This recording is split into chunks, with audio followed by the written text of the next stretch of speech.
Welcome to this podcast. In this podcast, let's talk about Neptune's placement in the first house. Now, the first house is the house that has the ascendant on it. And this house is typified by the fact that it is the launch pad with which the entire life purpose comes into being. And as I've said many times, the life purpose is always about self-discovery.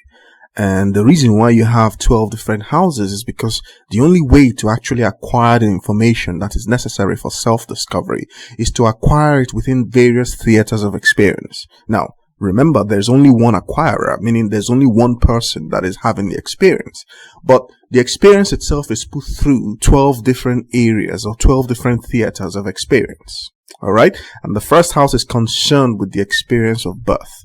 How the young mind or how the individual life story intrudes into this particular type of consciousness that we're having. And the thing that defines this consciousness is form, boundaries, structure, identity. And the identity making process is necessary because the life story must be told as an individual trajectory. Well, in order to be an individual, then you have to be identified as something. And that identification is what will separate you or differentiate you from everything else. So the first stage on this journey is the formation of some type of identity. What are you called? Now, this is not an individual decision. It's not a conscious decision. Why? Because infants are not conscious per se. They are not self-aware like an adult. They are into life. They are aware. They are self-aware in the sense that they have been born into an awareness. But what that awareness really is what they're going to spend the rest of their life looking for. So when I say infants are not conscious, I don't mean that they're not self-aware. They are. But self-awareness is something that needs to be developed. And it is developed as the beginning of a narrative. And so the environment you are born into and the constraints that you are born into, they are the things that begin to shape and develop your story. Okay? These are the things that you are given. You really don't have a choice in the matter. The root of the tree is planted because of the leaves and the fruits that will emanate at the branches. Okay? That's the work of a supreme intelligence. Now, your job basically is to recognize the environment that has formed you, to recognize the importance of that relative to your life story, and then to continue the development of that life story in a way that you now see fit. And that begins to happen when you come into Leo or the fifth house. Okay? But prior to that, you are still basically tied to your formative environment. It is that environment that must now deliver you the ability to tell your own story. But the entire process starts with the first house, or in Aries. Okay? So you can imagine the first house as a Martian house, as an Aryan house, as a launch pad. Think of a rocket sitting down on a launch pad. Alright? What happens? When the countdown's finished, blast off. There's this massive release of energy, and that now acts as some type of propulsion for the rocket to start making its upward journey. Okay? And what is the rocket struggling against? In the context of a rocket launch, is gravity. In the context of a human, it's ignorance. The dispelling of ignorance is the reason why we are here. And the knowledge to be acquired is the knowledge of self. Well, the confusion that lies in that, or the difficulty that lies in that process, is that as self-aware creatures, we get to experience reality as ourselves. There is no objective reality that we're experiencing separate from ourselves. The more we map into this unknown that is a physical world, that knowledge that we acquire from that is what we are experiencing as self. Because it's the same thing doing the same thing. It's the same thing that is mapping. It's the same thing that is telling the story about what it's mapping, but it's telling the story as a sense of self. There's simply no other way to acquire knowledge. Okay? And that's why most people feel like existence itself is some type of simulated experience. No, it's not. You're experiencing yourself as a brain, and simply what that means is that the process via which you are generated is the process via which you are discovering reality. They're one and the same. So what you experience is a process. So you experience yourself as a process, a generative process. Okay? And that's what simulations tend to do. Simulations tend to take a lot of code and then generate something.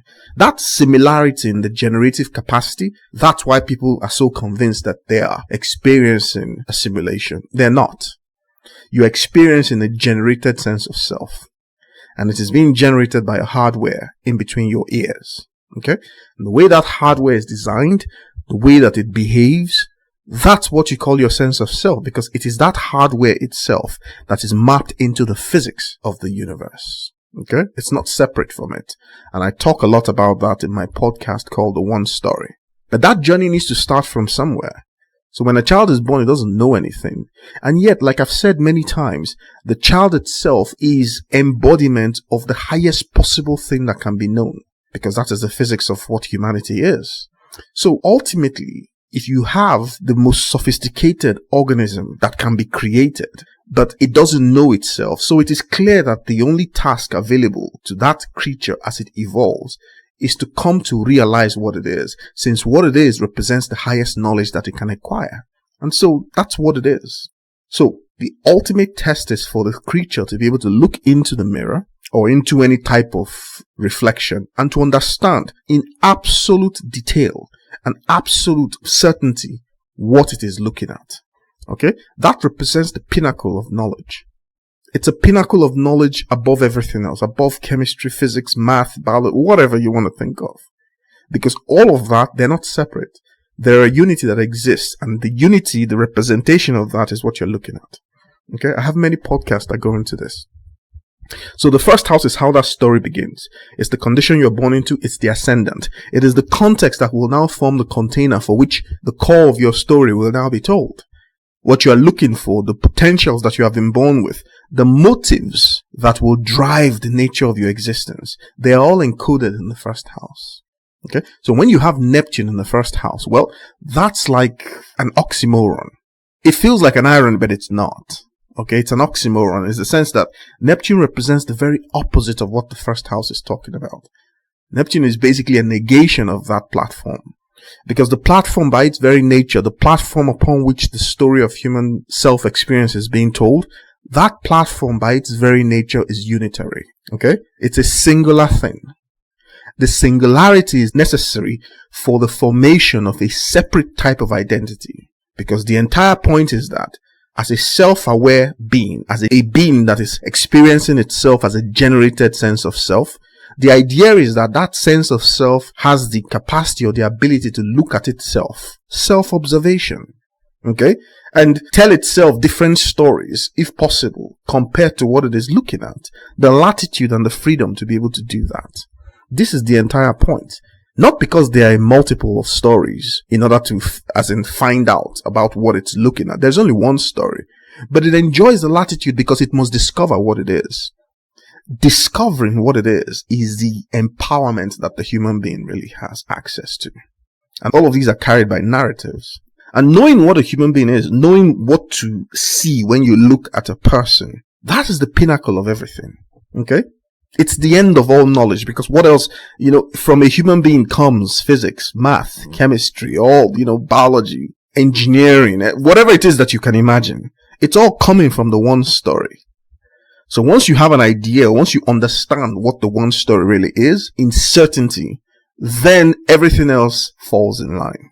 This is absolute requirement. This is the reality of everybody, because what people struggle with in their everyday reality is ignorance. And ignorance means that the human being does not know what good is, doesn't know what evil is. It's just basically telling itself all sorts of stories. And some people are engaged in telling stories that anything goes. You can experiment with anything as long as you can get away with it. That's not how it works. Because the thing that is generating self-consciousness doesn't have that flexibility. It is built in a certain type of way, and that's it. It gives you the impression that it has flexibility because it generates a sense of self that is capable of finding innovative stories to tell itself. But as long as it believes that these innovative stories are actually real, then it's in trouble.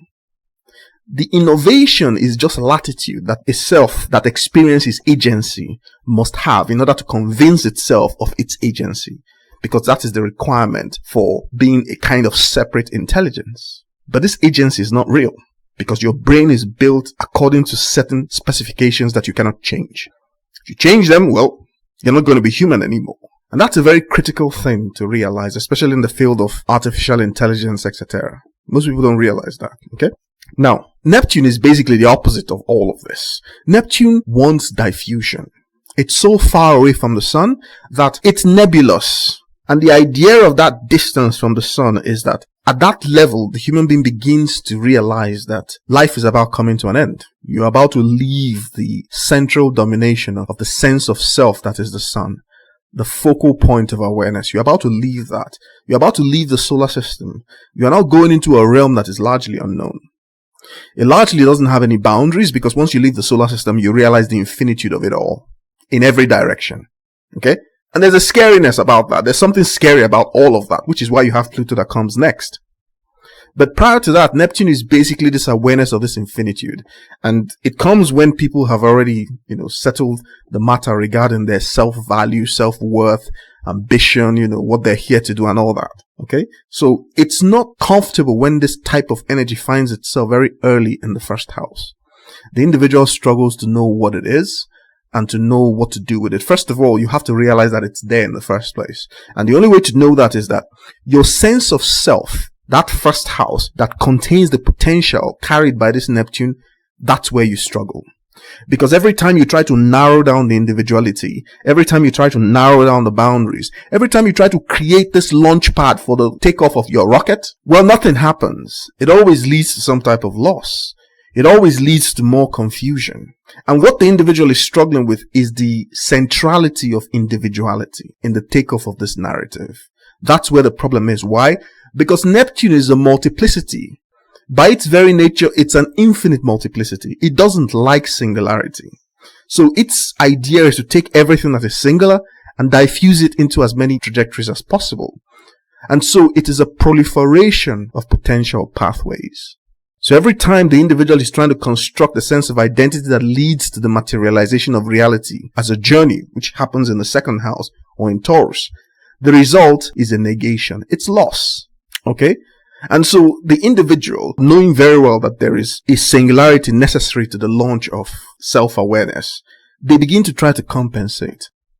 And in order to try to keep the reality steady, the stories they're telling themselves about what reality is, about what they are, in order to keep that steady, they begin to invent many ways of being.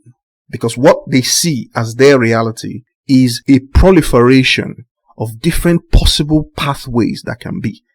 So they're forced to become A in this scenario, B in that scenario, C in this scenario, all the way to Z. And when you run out of Z, you start using numbers, and those go up to infinity. Alright? So it's a changeability that comes into the sense of self. And the problem is that because it is at such a central point at the beginning of the story, the problem is nothing can sit.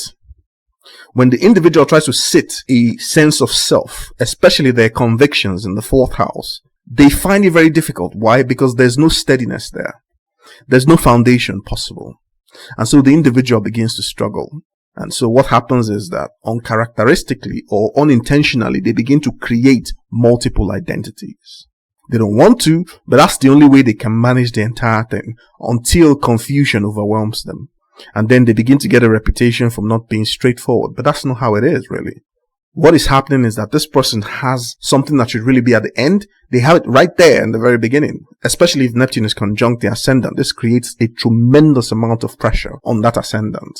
Because in order to launch yourself into something, you have to have something to stand on, something to push back on in some sense, in order to get the required thrust, right? Well, there's nothing there. And every time you do that, all you experience is a constant falling into nothing. Okay? And so the individual appears lost. Now, what's really going on here? Why would such an arrangement be something that comes into the natal chart? Well, it's very simple. You see, Neptune is a very difficult thing to understand in our current reality. Why? Because our reality is very, very particular about singularities, about individuation. Multiplicities really don't have any place to stand in our reality. Our reality is very Martian, is very Saturnian in that sense. And that's the way we usually begin everything. There must be something to reference or someone to reference. But that's not the Neptunian type of reality. Neptune is a sensitivity to realities that are so fine, so ethereal, so high, they might as well not exist. Because when you search for them in the physical reality, you struggle to find them. And that's where imagination comes in, and that's why people create fantasies. People create fantasies because they are trying to access Neptune. Because whether you realize it or not, you are Neptunian. There's a part of you that is Neptunian since you're born into a solar system that contains Neptune.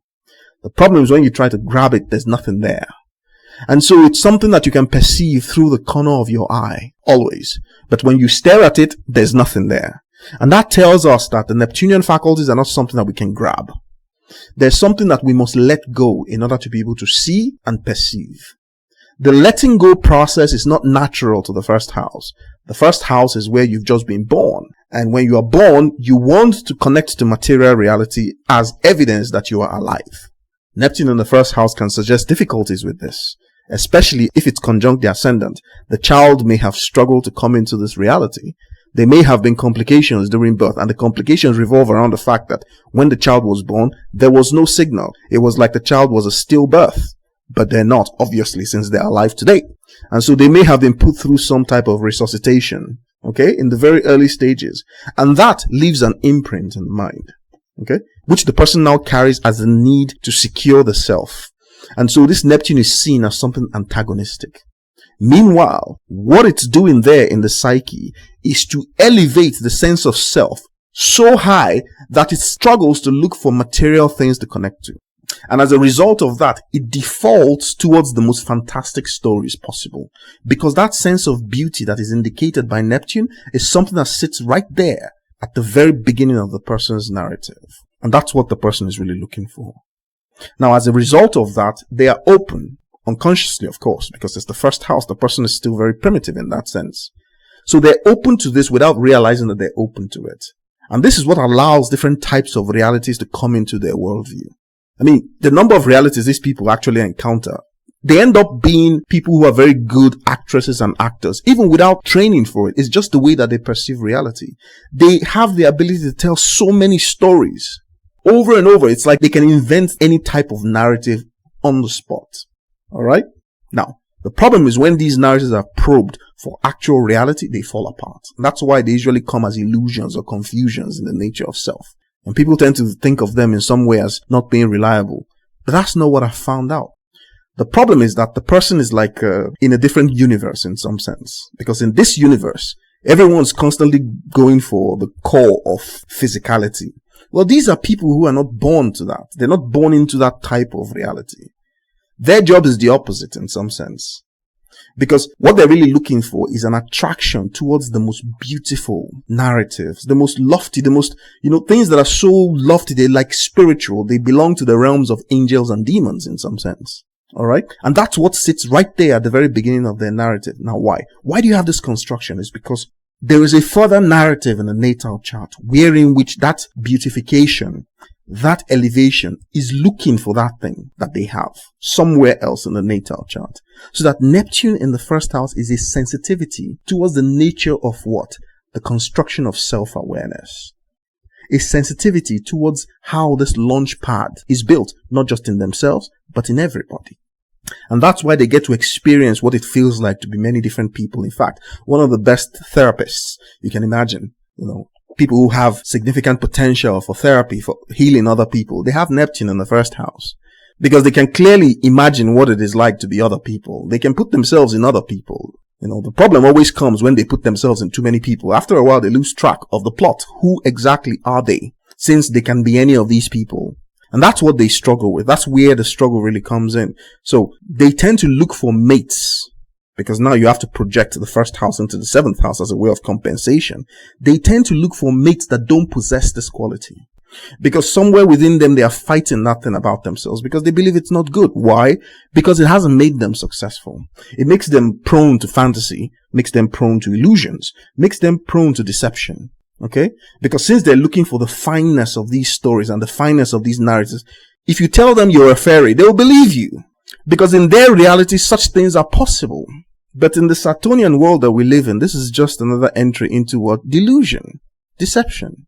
And when they flip the other way, they become deceptive themselves because now the world has hurt them and they're trying to hurt the world back. But ultimately, it's in the first house. The only one that you can hurt is yourself.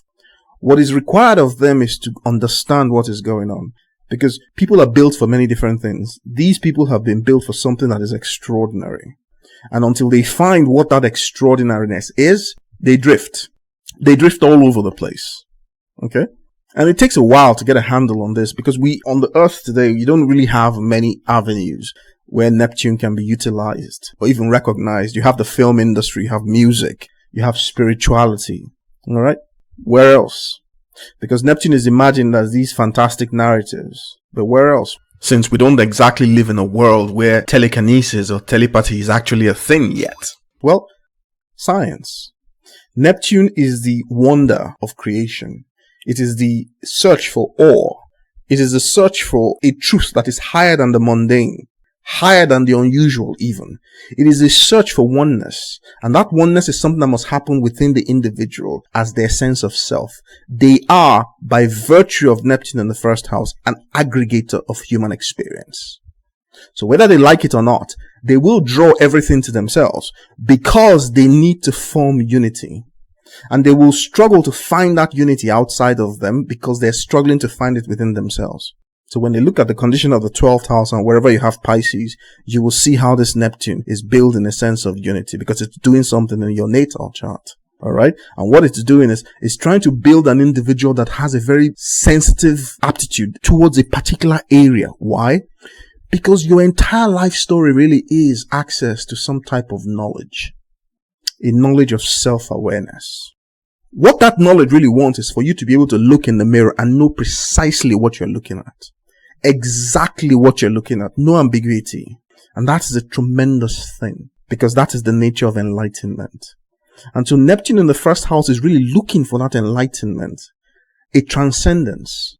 And if they don't understand what it means, in order to be able to pacify this aspect of them that is constantly searching for these highest beauties and highest mysteries, then by default, they will offer themselves up to everything and everyone, including people who take advantage of them. Now, this is a common theme with Neptune in the first house because they're so open. The compassion flows out. It's not really compassion, like I've said. It's just a deference to something that is undescribable, something that is highly imaginative and obviously fantastical. The problem is that that's not the way that it really is. Fantasy is not truth. What the person is really looking for are the most fantastic stories that are true. A beauty that contains truth. And the higher the beauty and the higher the truth, the more the Neptunian functional light is satisfied. When you don't understand this, you think it's just about beauty. Well, ugliness, falsehood is not beautiful no matter how it is packaged. And there are a lot of falsehoods in our realities. Okay? That's what leads to illusion and deception. The utility in beauty is that it is true. As the beauty becomes higher and higher, tending towards the spiritual, it still has to be true. And the higher you go, the more profound the truth has to be. This is what Neptune in the first house is looking for, because it is looking for the most profound truth about itself. Okay? Relating with these people, you have to understand that it's not like the Martian function is subdued because it's the first house. Mars is still somewhere in the natal chart. The problem is that it has many trajectories. So after a while, it looks like energy is being dissipated in many worthless ventures, many worthless pursuits, dead ends in some sense, things that don't really lead anywhere. And it appears that what the problem is a lack of clarification regarding the nature of objectives themselves. Well, before you can pursue objectives in the outside world, you have to be able to find them within you. Okay? And these are things that are not clear to these people because it's almost like you have been given something that is too big, too early. Alright? And you don't know what it is because it's in the first house. Even though you're expressing it, you still don't know what it is. You may even have multiple names. You may change the way you look. There may be an ethereal quality about the way you look. A certain type of fineness that conceals the fact that behind this person, there is a motive that really wants to do something in the world. But Neptune in the first house is characterized by a lot of false starts. They may not tell you that it's there. Disillusionment is a common theme. And the disillusionment comes from the fact that these people are able to already sense the most awe you can imagine in the universe. They already sense it. They just don't know what it is. Okay? And nothing in physical existence will give them that. Because look at our reality in physical existence. It's all very mundane. These are people who are looking for something that is even beyond Aquarius. Okay? Something that is even beyond the solar system, reaching out into the infinite vastness of the cosmos. And that's how they are built. Nothing else will suffice. And any attempts to push back on that Mars and say, look, you don't have an objective, then the Mars now becomes forced to defend itself. It begins to project the blame into the 7th house. And so the partner, or whoever is role playing that partnership situation, begins to take the brunt of that. Now, the idea is not that they remain disillusioned throughout their reality. The idea is that they come to recognize that Neptune in themselves. Because that Neptune, that's where you begin the type of knowledge. You begin to access the type of knowledge that you are really looking at when you look in the mirror. So the realization is for them to understand that what they're really seeking out there in everything, well, it's already right there within them, and they're staring at it in the mirror. That's the pinnacle of everything they will understand, everything they will come to understand, everything that is possible for them to understand is what they're looking at when they're staring in the mirror. Once they realize this, the penny drops. Because now you're no longer searching outside of you for the most fantastic of anything. You know that you found it already. It's inside you. Your job now is to let everybody else know that that is the case. That's why it forms the launch pad for your story. And in that sense, we begin to see the multiplicity in the role that Neptune plays.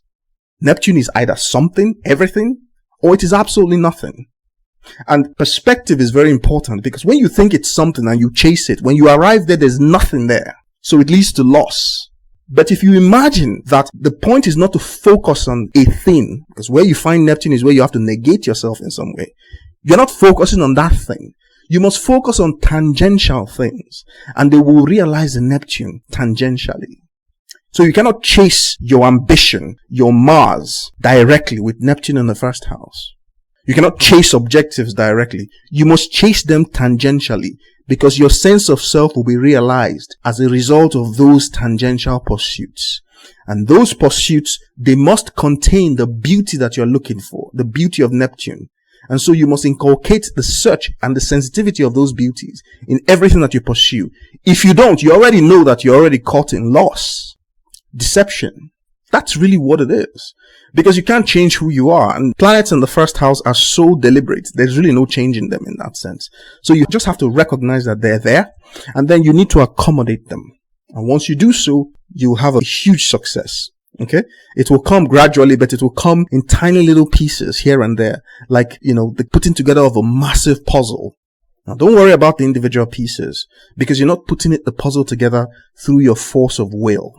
You're putting it together in some way by sublimating that force of will and channeling your endeavors towards things that are much greater than yourself. In fact, the highest motivations that you can find are things that are so far ahead of you, far greater than you. All right. And you're able to disperse yourself into these things so that they can now carry your motivations. Okay. Follow your dreams in a way that realizes these types of things. But you must know that you cannot pursue objectives the way that everybody does. You must pursue them tangentially. Neptune in the first house must have time for solitude. You don't have a choice, because this world, as it's constituted, it will drain you. Especially when you start understanding what is going on, it will drain you. Because we don't really have realities in the way that the world is now that cater to Neptune. Okay? The world is exploitative, and Neptune is not something that you can really exploit, except maybe you go to certain places where your imagination is being exploited for something or whatever, right? But you need to get away from it all periodically, and you need to understand why you need to do so. We call it recharging of your batteries, but it really isn't. You can't stay in ugliness. You can't be around ugliness for too long, because even though most people may not sense that a thing is ugly, you can, and you always will. And the thing you're using to sense it is as fine as possible, as beautiful as possible. In fact, it is so beautiful, you can't see it anymore. Its form has become so esoteric that you may as well conclude it doesn't exist, and yet it's there. You are carrying it. And the sensitivity is such that it picks up on everything that is a deviation from that beauty, and you are internalizing that as a process. Now, you can do this for a short while. You can be in the everyday world for a short while, but you need to get away. Otherwise, you're going to make yourself very sick mentally. Okay? So you need to get away from that. And the same thing would apply in the choice of a mate. Anybody you're going to eventually be with, anybody that's going to love you, and anybody you're going to love, they must understand the necessity of this. Because you have been chosen for a much higher calling. The calling is not mundane. There's nothing mundane about it. It belongs to the ethereal world of magic. Literally. Okay? And you need to recognize that so that you can take proper care of yourself.